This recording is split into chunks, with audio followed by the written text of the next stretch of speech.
Hi guys, we'll start with Consumer Protection Act as of now. कोपरा में क्या क्या है और क्या क्या पढ़ना है मैं आपको ये बता देता हूँ पहले। 17 इश्यूज हैं मेजरली, उनके बारे में हम बात करेंगे। कोपरा जो जो सीपी एक्ट है, कंज्यूमर प्रोटेक्शन एक्ट, वो 2019 में आया था। उसके बाद consumer consumer protection E commerce rule है, मैं आपको लिख के बता देता हूँ। First is what? CPA 2019। Second we have consumer protection E commerce rules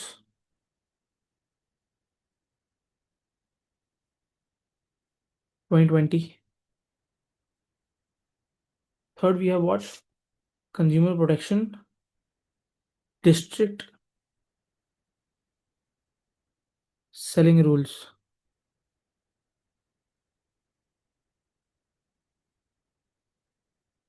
ठीक है, तो ये कुछ चीज़ें, इसका ध्यान रखना है हमें। कोपरा प्रोवाइड क्या करता है, हम ये देखते हैं।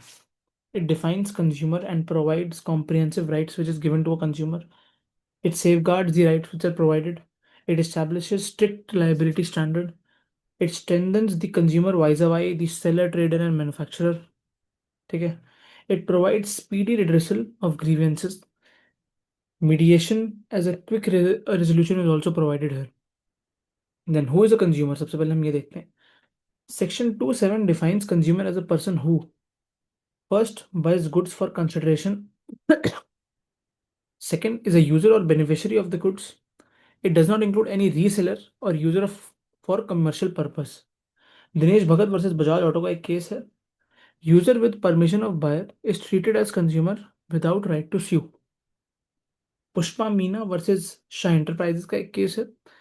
Purchaser of jeep to run it as a taxi is equals to commercial use which is equal to not a consumer. Hires or avails of a service, same criteria as above for goods. मतलब ये दो चीजें, इनका ध्यान रखना है. Then complaint के grounds क्या क्या है. सेक्शन 26 बताता है अनफेयर ट्रेड प्रैक्टिस हो, डिफेक्टिव हो अगर गुड, डिफिशिएंट सर्विस हो, ओवर चार्जिंग हो, सर्विस अगर हो हजार्डस और which is provided by law, and goods hazardous और प्रोटेक्टेड बाय लॉ. ये कुछ चीजें हैं. कंज्यूमर के राइट्स क्या क्या हैं. सेक्शन 29 में लिखा गया है that to be protected against marketing of hazardous goods, to be informed of quality, quantity, price and standard of goods and services, assurance of assets to a variety of goods and services, to seek redressal against unfair trade practices, fifthly, to consumer awareness, and sixthly, to be heard and to be given due consideration. ठीक है, ये rights हैं given जो है. Limitation period क्या है. District court, supreme court and national commission if I am right shall not admit. District Commission, State Commission, and National Commission should not admit a complaint unless it is filed within 2 years from the date on which the cause of action has arisen. Court may allow a delayed application if sufficient cause is shown. ठीक है. Remedies section 39 में दी गई है. ये है removal of defect from goods and services, replacement अगर goods की है, या रिफंड है प्राइस में. ठीक है, तो ये चीज़ें हैं. मतलब वो ये पूरा रिफंड करते हैं अगर आप प्राइस. ठीक है. कंपनसेशन दो डेफिशिएंसी का, डिसकंटिन्यूएशन दीजिए, स्टॉप द सेल्स, सेल को स्टॉप करिए हजार्डस गुड की, and cease and desist from misleading advertisement etcetera. ये कुछ चीजें हैं. सेक्शन 26 में ग्राउंड दिए हुए कंप्लेंट के लिए, which includes an unfair trade practice और restrictive trade practice adopted by the what trader. What are unfair trade practices. Section 247 में दी गई है.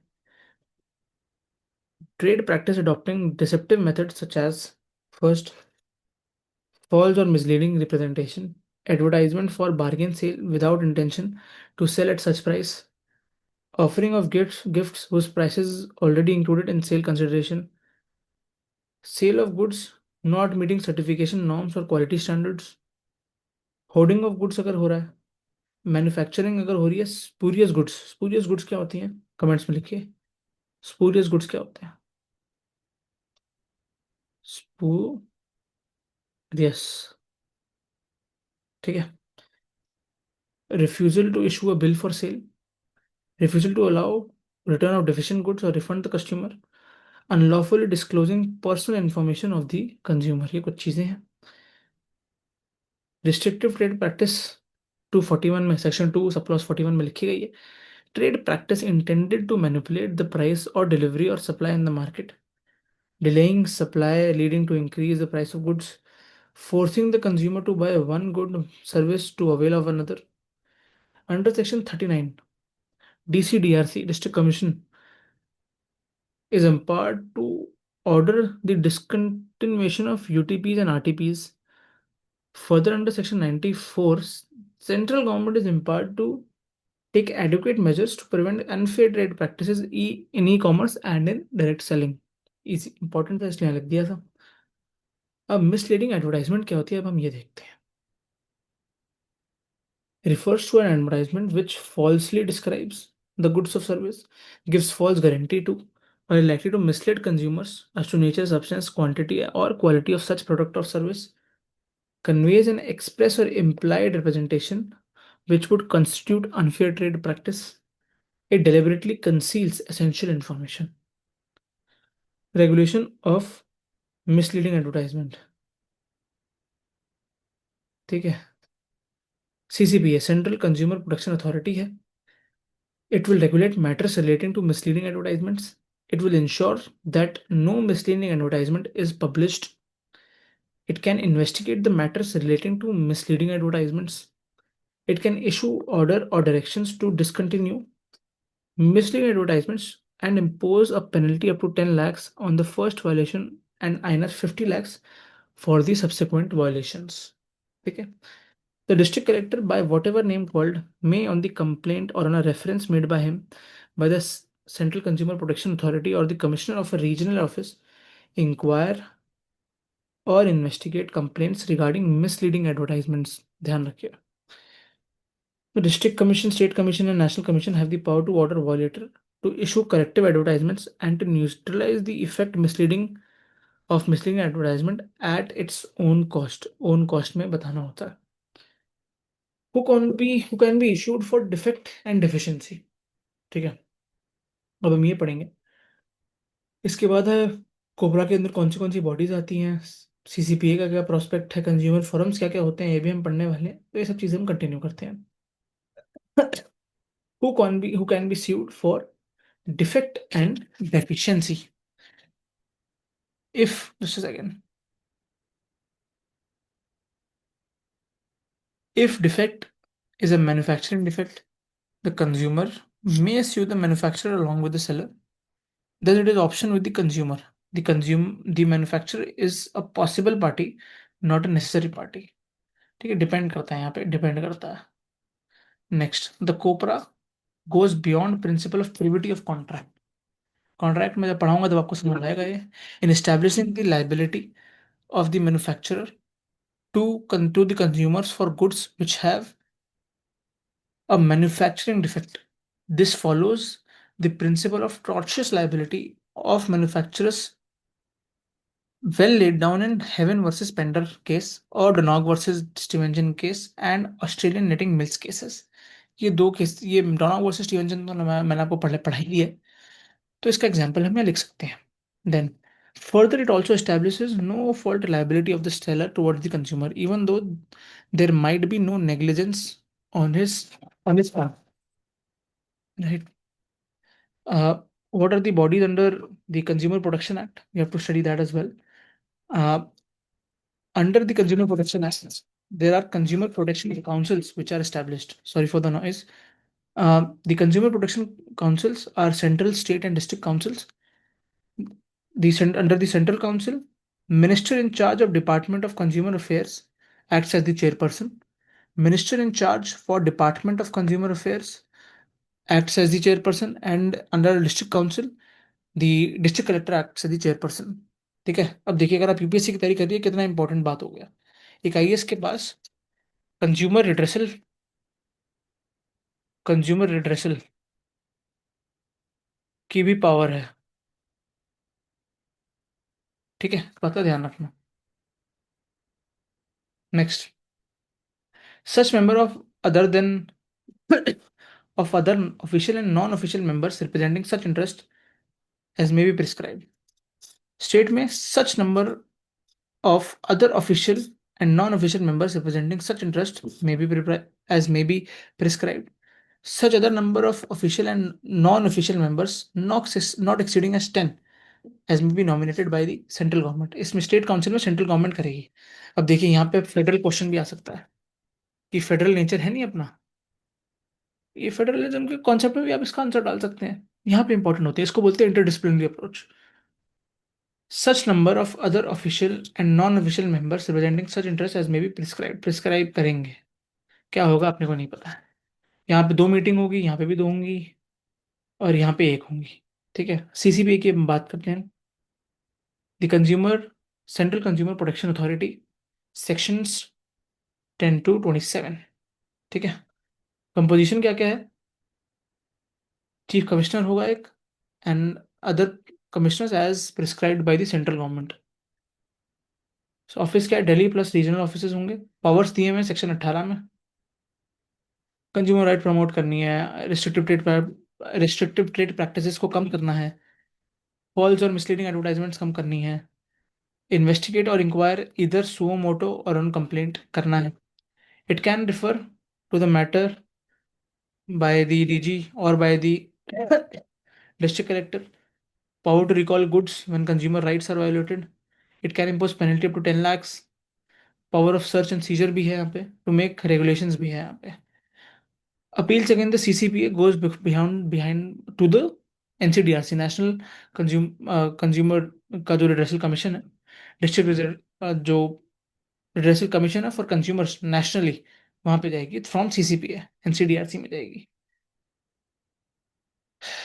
Next, consumer forums. District consumer disputes redressal commission. ठीक है, इसकी कंपोजिशन क्या होगी कि एक प्रेसिडेंट होगा, प्रिस्क्राइब्ड मेंबर्स होंगे मिनिमम 2. पेक्यूनियरी जुरिडिक्शन कितना है? पैसे वाला जुरिडिक्शन जो होता है उसको वो है 1 crore. And lowest forum with no appellate jurisdiction है then DC, district to state within 45. Appeal जो होगी 45 days के अंतर्गत होनी चाहिए. रिविजनल नहीं है यहाँ पे. ठीक है, यहाँ पे रिविजनल है, जो डीसीडीआरसी का होगा वो रिवाइज करेगा ये. राइट. राइट. यहाँ पे एक प्रेसिडेंट होगा, 4 मिनिमम होंगे, मिनिमम मेंबर्स जो होंगे. 1 to 10 CR का पेक्यूनियरी जुरिडिक्शन. अपील्स आएंगी यहाँ पे, 30 days का लिमिटेशन पीरियड है. यहाँ पे प्रेसिडेंट और 4 मिनिमम मेंबर्स, 10 crore प्लस. एससीडीआरसी आएगा, से अपील आएगा.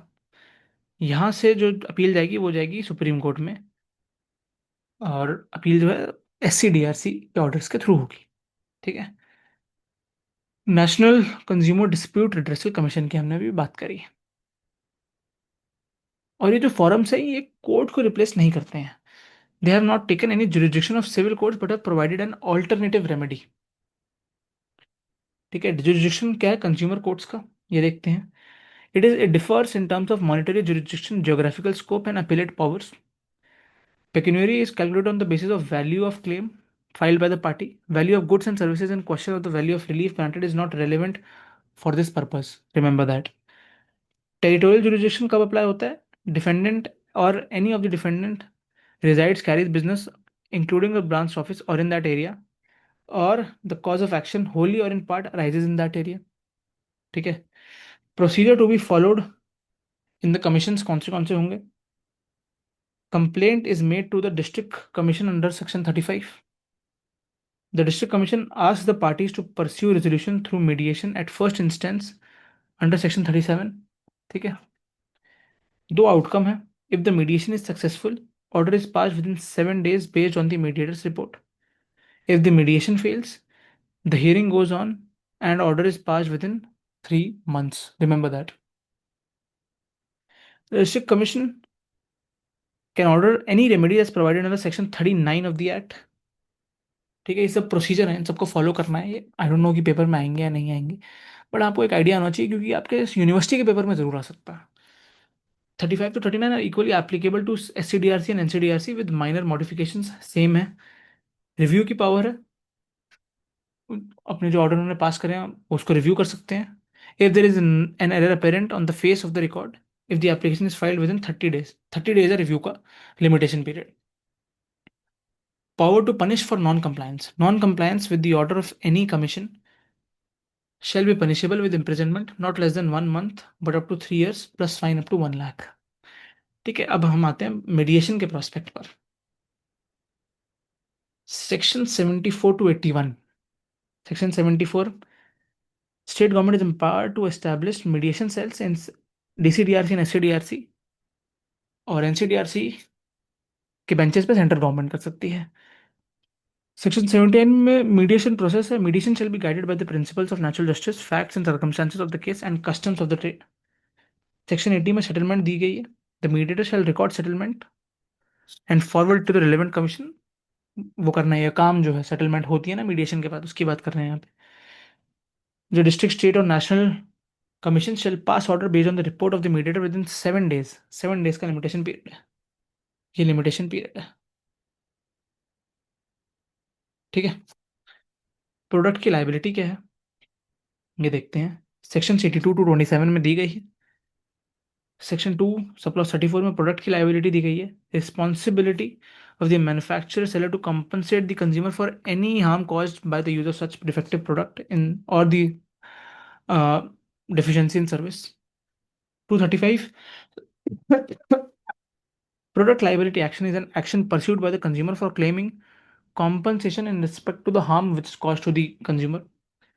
Then section 222, harm includes any damage to the property, personal injury, mental agony or distress. Section 83, PLA may be brought by any complainant against the manufacturer or seller or service provider for any harm caused on account of its use. Liability manufacturer क्या है? Deviation specification से warranty का violation हो रही है, failure हो रही है अगर एडुकेट सेफ्टी मेजर्स की. Liability applies even if manufacturer can prove lack of negligence और fraud in making the warranty. ठीक है. सेक्शन 85, लाइबिलिटी अगर सर्विस कोई दे रहा है तो उनकी लाइबिलिटी क्या है? सर्विस वॉज फॉल्टी और डेफिशिएंट और देर वॉज नेग्लिजेंस और विद होल्डिंग ऑफ इन्फॉर्मेशन और fail to meet the express warranty, ये आ सकता है. प्रोडक्ट सेलर की लाइबिलिटी क्या है? डिजाइन, पैकेजिंग और लेबलिंग में अगर उसका कंट्रोल था और उसने मॉडिफाई कर दिया तब उसकी लाइबिलिटी क्रिएट होगी. एक्सेप्शंस दिए गए हैं सेक्शन 87 में, ये ध्यान रखना. 87 में दे रखे हैं. No liability of seller if the goods were altered और मॉडिफाइड और misused. No liability of the manufacturer if adequate instructions were given, product was misused or if complainant was under the influence of alcohol, unprescribed medication or if the complainant failed to make commonly known precautions. ये सब चीज़ें, इन सब का ध्यान रखना है. ठीक है. सीसीपीए का पूरा प्रोस्पेक्ट बता दिया, मिसलीडिंग एड्स का बता दिया है. ठीक है. ई कॉमर्स रूल्स का अलग रूल है इसके अंदर ही. ठीक है. और ये सब चीज़ें हैं, आई थिंक रिव्यू के बारे में बता दिया है. रिव्यू की जो पावर है ना, इसका ध्यान रखना है. रिव्यू की power is only for the national commission, right, और किसी के पास नहीं है. बट और किसी के पास पहले नहीं थी लेकिन अब हो गई है अमेंडमेंट के बाद. ठीक है. तो इस बात का ध्यान रखना है, और तो कुछ है नहीं फिलहाल कंज्यूमर प्रोटेक्शन एक्ट में. राइट. इसके बाद हम अगली सीरीज शुरू करेंगे. Thank you for watching. Don't forget to like, share and subscribe. Bye.